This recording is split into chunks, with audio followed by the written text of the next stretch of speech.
حضرت امام حسن سے آ کے وظیفہ پوچھا، اس شخص نے کہا حضور اولاد کوئی نہیں تو وظیفہ بتائے، تو آپ نے فرمایا استغفار پڑھا کر، کیا کر؟ اس نے کہا ٹھیک ہے۔ تو حضور پھر میں دوبارہ کب آؤں؟ تو امام حسن کہنے لگے بے اولاد ہے نا تو، استغفار کا وظیفہ بتایا نا؟ کہا ہاں۔ فرمانے لگے اب اس وقت آنا جب اللہ تجھے 10 بیٹے عطا کرے گا۔ کتنے؟ 2 4 نہیں، 10 ہی کہہ دیے۔ تو حضرت امیر معاویہ رضی اللہ تعالیٰ دیکھا، کہنے لگے حسن اتنا بڑا دعویٰ؟ آپ فرمانے لگے میں نے کہہ دیا نا تو اللہ فضل کرے گا، ہاں ہاں اللہ خیر کرے گا، خیر ہو جائے گی۔ وہ شخص کئی سالوں کے بعد آیا، کئی سالوں کے بعد، تو حضرت امیر معاویہ کو بھی ساتھ لایا، کہنے لگا حضور اللہ کے فضل سے اللہ نے 10 بیٹے عطا فرمائے، پورے 10 ہی اللہ نے دیے۔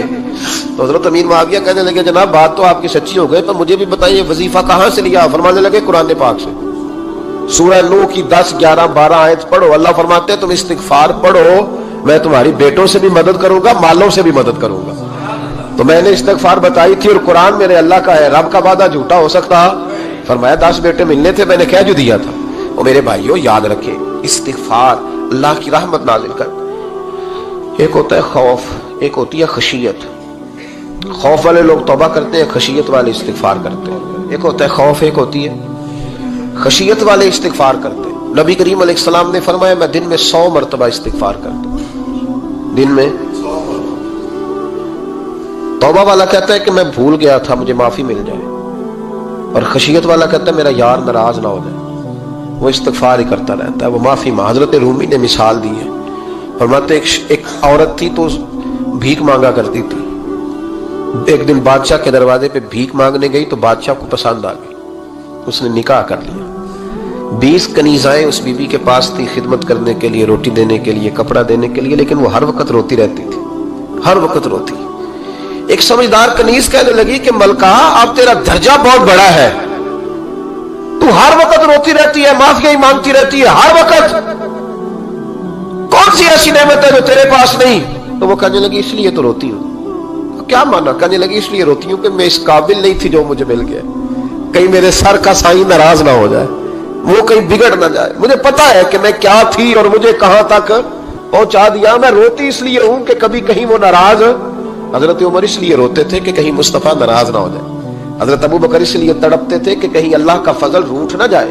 یہ جو مولا علی اپنے کمرے میں بیٹھ کے زور زور سے استغفار پڑھتے تو اس لیے نہیں کہ بڑے پاپ تھے جن کی معاذ اللہ معافی مانگتے تھے، اس لیے کہ رب رسول کہیں ناراض نہ ہو۔ خشیت تھی کہ جہاں ہم پہنچے ہوئے کہیں وہاں سے واپس۔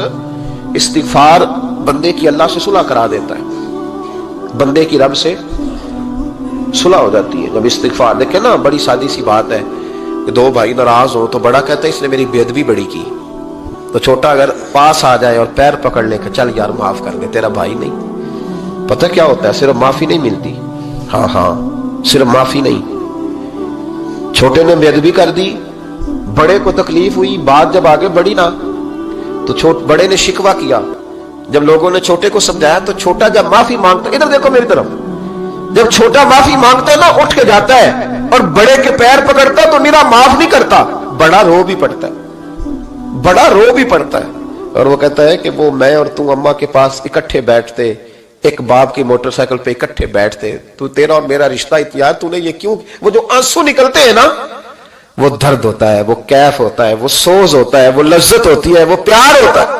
رب کہتا ہے تو معافی مانگ، انہو کان غفارا، تو معافی مانگ، میں تجھے معاف بھی کروں گا، تیرے اوپر رحمت بھی فرماؤں گا، تیرے اوپر کرم نوازی بھی کروں گا، تجھے نواز دوں گا، تجھے عطا کروں گا۔ حضرت موسیٰ کلیم اللہ علیہ السلام کا زمانہ مبارکہ تھا، قحط پڑ گیا، بارش نہیں ہوتی۔ ہم لوگ نا اب تو خیر ہمارے پاکستان میں تو ٹیبل ٹاک ہوتی ہے، ٹاک شو ہوتے ہیں، ہمارے ہاں تو پتہ کیا جاتا ہے کہ بارش ہو کیوں نہیں رہی، پھر اس پہ یہ ہوتا ہے کہ دھواں بڑا چڑھ گیا ہے، حالات بڑے خراب ہیں، فلاں ایسے ہو گیا، قحط کا۔ ہم تو اسباب تلاش کرتے رہتے ہیں نا جی، پھوک بہت زیادہ ہے، فلاں چیز ایسے ہے، فلاں چیز ایسے، ہم تو یہ تلاش کرتے رہتے ہیں۔ وہ لوگ یوں نہیں کرتے تھے، وہ سیدھے جا کے مسلوں پہ بیٹھتے تھے، اس لیے کہ وہ کہتے تھے جب رب چاہتا ہے تو پھر کوئی چیز کسی چیز کو روک سکتی، وہ سیدھے مسلے پہ بیٹھتے۔ اعلیٰ حضرت فاضل بریلوی رحمۃ اللہ علیہ کے پاس ایک مولانا محمد حسین آئے، وہ فلکیات کے بڑے ماہر تھے، تو اعلیٰ حضرت نے فرمایا ذرا ستاروں کا حساب لگا کے دکھاؤ بارش کب ہوگی؟ کہنے لگا پورا مہینہ تو نہیں ہوگی۔ تو اعلیٰ حضرت رحمۃ اللہ علیہ فرمانے لگے کہو کہ میرا علم کہتا ہے مہینہ نہیں ہوگی، اللہ چاہے تو ابھی ہو سکتی ہے۔ کہنے لگا جی وہ تو ٹھیک ہے پر میرا علم، وہ جیسے روز لوگوں نے پیر نیٹ ٹو شہنشاہ صاحب نہیں کھولے ہوتے کہ بارش کب آئے گی، اور اس کی طرف نہ دیکھ، مصلے پہ بیٹھ، مہربانی کر مصلے پہ بیٹھ، اللہ کی بارگاہ میں حاضر ہو، اس سے معافی مانگ، اسے منا تاکہ وہ رحمت کی بارش۔ کہنے لگا جی میرا علم کہتا ہے، تو اعلیٰ حضرت فرمانے لگے پھر وہی بات، تو کہ اللہ چاہے تو بارش ابھی، لیکن یہ جو اڑ گئے ہیں نا بیچارے، یہ اڑ ہی گئے ہیں، یہ جہاں الجھ گئے ہیں وہاں یہ لوگ الجھ گئے، اللہ ہمیں الجھنے سے محفوظ فرمائے۔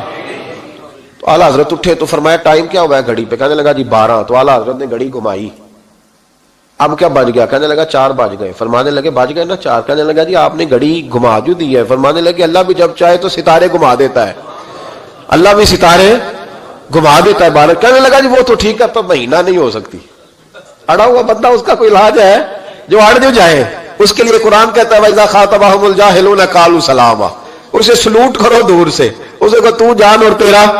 کہنے لگا جی ہو نہیں سکتی پورا مہینہ۔ فرمانے لگے یار تو جا اپنا کام کر۔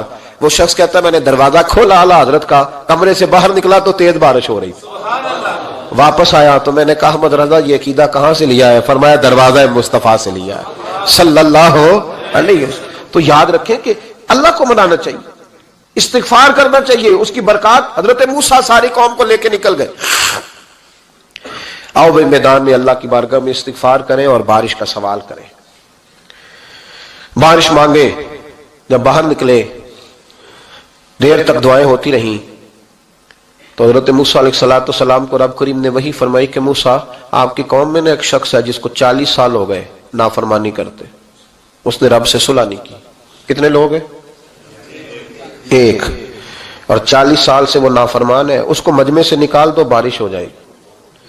اگر ایک گناہگار کی وجہ سے بارش رک جاتی ہے اور جہاں دروازے کھلے ہوئے ہوں، جہاں تنہائیاں خوفناک ہوں، اور جہاں تباہی اتری ہوئی ہو، اور جہاں لوگ کروڑوں روپیہ مال ہڑپ کر گئے ہوں، اور جہاں علماء کو ہتھ کڑیاں لگا کے ٹھنڈی زمینوں پہ لٹا دیا جائے اور قوم کہہ رہی ہو اچھا ہوا اچھا ہوا، اور لوگ پھبتیاں اڑا رہے ہوں، مذاق کر رہے ہوں، تو پھر اس قوم پہ کس طرح کر کے فضل الہی۔ اور یہ مولوی کا معاملہ نہیں، یہ تو ممبر رسول کا معاملہ ہے۔ میرے مصطفیٰ نے یہ نہیں کہا پیر میرا وارث ہے، حضور نے فرمایا عالم میرے دین کے وارث ہے۔ ہاں حضور نے فرمایا جس نے عالم کے چہرے کا دیدار کیا سمجھے میں نے اپنے نبی کی زیارت کی ہے۔ لیکن یہاں تو خیر یہ عنوان نہیں، ورنہ میں اس پر جاتا ہے۔ تو کہا ایک بندہ ہے 40 سال سے اللہ کی نافرمانی کر رہا ہے، وہ اگر نکل جائے تو بارش ہو جائے گی۔ حضرت موسیٰ نے اعلان کر دیا بھی ایک شخص ہے، وہ اگر نکل جائے تو بارش ہو جائے گی۔ پتہ تو ہوتا ہے نا سب کو، مجھے بھی پتہ ہے کہ میں اندر سے کیسا ہوں، اور آپ کو بھی خبر تو ہوتی ہے نا جی۔ جب بات ہو رہی ہوتی ہے تو پھر پتہ تو چلتا ہے نا کہ بات کہاں جا کے سیٹ ہو رہی ہے، پتہ چلتا ہے نا۔ اسے بھی چل گیا پتہ، اب اندر ہی اندر رونے لگا۔ اور دیکھو امام رازی اور امام غزالی دونوں نے لکھا ہے کہ اس درد سے رویا، اس درد سے کہ ادھر والے کو بھی پتہ نہ چل جائے، مجمع کے اندر کھڑا ہے اور ادھر والے کو بھی استغفار، دیکھو ادھر والے کو بھی پتہ نہ چل جائے اور ادھر والے کو بھی کہیں ہجوم غم میں بھی توہین ضبط غم نہ ہوئی، ہم اس احتیاط سے روئے کہ آنکھ نم نہ ہوئی۔ ہجوم غم میں بھی توہین ضبط غم نہ ہوئی، ہم اس احتیاط سے روئے کہ آنکھ نم نہ ہوئی، روئے بھی پر کسی کو آنسو نہیں دیکھنے دیے۔ اب اس درد سے کہتا ہے اللہ تو تو معاف کرنے والا ہے نا، تو معاف کرتا ہے، پردہ پوشی کرتا ہے، اور مالک اگر لوگوں کو پتہ چل گیا تو میرے تو بچوں کا بھی جینا حرام کر دے گا، یا اللہ میری تو آنے والی نسل بھی تڑپ کے وقت گزارے گی۔ مالک تو معاف کر دیا کرتا ہے، لوگ نہیں معاف کرتے، اے اللہ یہ میری خوبیاں بھول جائیں گے، میری خامیوں پر بات، مالک میں یہ ذلت نہیں برداشت کر سکتا، فضل فرما۔ حضرت موسیٰ نے دوبارہ اعلان کیا نکلتے ہو کہ نہیں نکلتے؟ پھر تڑپا خدا بندہ مجھے بے آبرو نہ کر، یہ ذلت اور رسوائیاں یہ نہیں برداشت ہوتی، اللہ درگزر۔ حضرت موسیٰ نے تیسرا اعلان کیا نکلتا ہے یا میں پھر اس کا نام لوں، اللہ سے پوچھ کے نام لوں اس کا، بتاؤ کون ہے؟ اب تو تڑپ گیا، کہنے لگا مالک میں تیری بارگاہ میں استغفار کرتا ہوں، آئندہ نہیں کرتا، آئندہ نہیں کرتا۔ یہ لفظ ادا کیے، بندہ کوئی بھی نہیں نکلا، رب کریم نے بارش عطا کر دی، تیز بارش جب برسی نا، تیز بارش، لوگ تو مین دیکھ کے دوڑ گئے۔ تو حضرت موسیٰ کہنے لگا یا اللہ مجھے بھی تو بتا، تو نے کہا تھا کہ جب تک بندہ نہیں نکلتا بارش نہیں ہوگی، تو نکلا کوئی بھی نہیں، بارش ہو گئی، ماجرا کیا ہے؟ تو رب کریم نے فرمایا موسیٰ بس اس نے مجھ سے صلح کر لیا، اس نے مجھ سے صلح کر لی. اور امام غزالی نے لفظ لکھے, حضرت موسیٰ نے پوچھا, حالانکہ اللہ اپنے نبیوں کو غیب کے خزانے دیتا ہے, پوچھا کہ اے اللہ مجھے اس کا نام بتا دے. تو رب کریم نے فرمایا موسیٰ جب گناہگار تھا تب نہیں کسی کو بتایا, جب پاپی تھا تب نہیں بتایا, جب مجرم تھا تب نہیں بتایا, اب کیسے بتا دوں؟ فرمایا اس کی میری صلح ہو گئی ہے. اور فرمایا جو بارش نہیں نہ ہو رہی تھی وہ بھی اس کی وجہ سے نہیں ہو رہی تھی, اب جو ہوئی ہے نا تو یہ بھی اسی کی وجہ سے ہوئی ہے. یہ بارش اب جو ہوئی ہے تو یہ بھی یہ اس گناہگار کے سبب سے. اپنی راتیں اللہ کے ساتھ گزارے, مصلی پہ بیٹھے. میرے صاحب رحمۃ اللہ علیہ سے جب کو کہتا نا کہ بڑا پریشان ہوں تو کچھ بتائیں, تو فرماتے آج رات مصلی پہ بیٹھ کے اپنے رب سے بات کرنا, میں بھی بات کروں گا. بندوں کو دکھ بتانے سے عزت میں کمی آتی ہے, اور اگر اللہ کو بندہ اپنے دکھ بتائے تو اللہ عزتیں بڑھا دیتا ہے. ترمذی شریف کی حدیث ہے, نبی پاک علیہ السلام نے فرمایا اگر تو دنیا داروں کو دکھ بتائے گا تو اللہ تجھے غنی نہیں کرے گا, اور اگر تو اپنے رب کو بتائے گا تو اللہ بڑی جلدی تجھے دنیا سے بے نیاز کر دے گا. تجھے لوگوں کی ضرورت نہیں رہے گی. استغفار کریں, کثرت سے کریں, ذوق سے کریں, مصلی آباد رکھیں. ہر شے دیکھو نا, جس طرح کھانے کی میز آباد رہتی ہے, بستر آباد رہتا ہے, ہمارے دیگر معاملات, اگر مصلی نہ آباد رہے تو روح بے چین رہتی ہے, طبیعت بے قرار رہتی ہے. انسان, میں نے دیکھا ہے بڑے بڑے سمجھدار لوگ پاگلوں جیسی زندگی گزار رہے ہیں, بولتے جا رہے ہیں, بولتے جا رہے ہیں, بولتے جا رہے ہیں, ایسے کسی کو کوئی خبر کہ 6 فون اٹھائے ہوئے ہیں, ایسے جیسے ڈسٹرب ہو گئے مینٹلی طور پر. وجہ کیا ہے کہ ان سے جان نہیں چھڑاتے. کبھی سارے موبائل بند کر کے نا, سارے بچے ہر چیز سائڈ پہ کر کے مصلی پہ بھی آنا چاہیے. اور مالک تو بڑا ہی کریم ہے, اللہ تو بڑے کنز المال کی حدیث سنا کے بعد سمیٹتا ہوں. نبی پاک صلی اللہ تعالی وسلم فرماتے ایک شخص تھا بنی اسرائیل میں, بڑا مالدار تھا, تو پھر اس پہ غربت آ گئی. جب غربت آئی تو رو پڑا, کہنے لگا اے اللہ میں غریب ہو گیا ہوں, میری مدد فرما, میں نے بڑی نافرمانی کی ہے تیری. مالدار جب تھا تو بڑی موج کر, یا اللہ میں نے بڑی اب نہیں کروں گا, مجھے اس غربت سے نکال. تو اللہ نے فرشتوں سے کہا کہ دے دو جو مانگتا ہے. تو فرشتے کہنے لگے یا اللہ یہ توبہ کر کے نہیں آیا, ڈر کے نہیں آیا, یہ تو الجھ گیا تب آیا ہے. یہ تجھ سے ڈر کے ہوتا ہے نا ایسے کہ لوگ اللہ سے نہیں ڈرتے جتنا غربتوں سے معاذ اللہ ڈرتے ہیں. یا اللہ یہ تو وہ الجھ گیا تب آیا. تو اللہ نے فرمایا پتہ مجھے بھی ہے, لیکن آ تو گیا ہے نا, چلو دے دو. تو کہا یا اللہ اگر دے دیا تو دوبارہ نہیں آئے گا. فرمایا اس کا بھی مجھے پتا ہے, تم دے دو. اسے دے دیا. جب دولت مل گئی نا تو کہنے لگا اوہو وہ تو میں نے اس طریقہ سے استعمال کیا اس لیے کامیاب ہو گیا. پھر کچھ وقت گزرا تو پھر الجھ گیا, پھر قرضے چڑھ گئے, پھر سارے علاج کر, کہنے لگا یا اللہ اب نہیں کرتا, اب معاف کر دے. 70 دفعہ توبہ کی اور 70 دفعہ توڑی. حبیب کریم فرماتے ایک دن بستر پہ تھا, آسانی تھی, 70 دفعہ فرشتوں نے کہا یا اللہ یہ جھوٹا ہے, جھوٹ بولتا ہے, یہ تو غربت ہے, یہ تو تیری بارگاہ میں آیا ورنہ کبھی نہ آتا, بیمار ہوا ہے تو آیا, اس کا تو بچہ بیمار ہوا ہے تو آیا, ورنہ کبھی نہ آتا. 70 دفعہ توبہ توڑی. ایک دن رات کو بستر پہ لیٹا تھا, دولتیں بھی تھی, آسانیاں بھی تھی, دل میں خیال آیا میں کتنا جھوٹا ہوں, جب الجھ جاتا ہوں تو اس کے دروازے پہ جاتا ہوں اور وہ کتنا کریم ہے, مجھے خالی نہیں لوٹاتا. تڑپ اٹھا, آنسو نکل گئے, اٹھ کے مصلی پہ کھڑا ہوا. تو رب کریم نے فرشتوں سے فرمایا کھول کے دیکھو دروازے, آج یہ غربت کی وجہ سے نہیں آیا, آج میرا بن کے آیا ہے. تو یا اللہ پہلے تو دولت دیتا تھا, آج کیا دے گا؟ تو محبوب فرماتے اللہ فرماتے اب میں اسے بغیر حساب کتاب جنت عطا کروں گا. استغفار کریں, اس کے حضور حاضری دیں.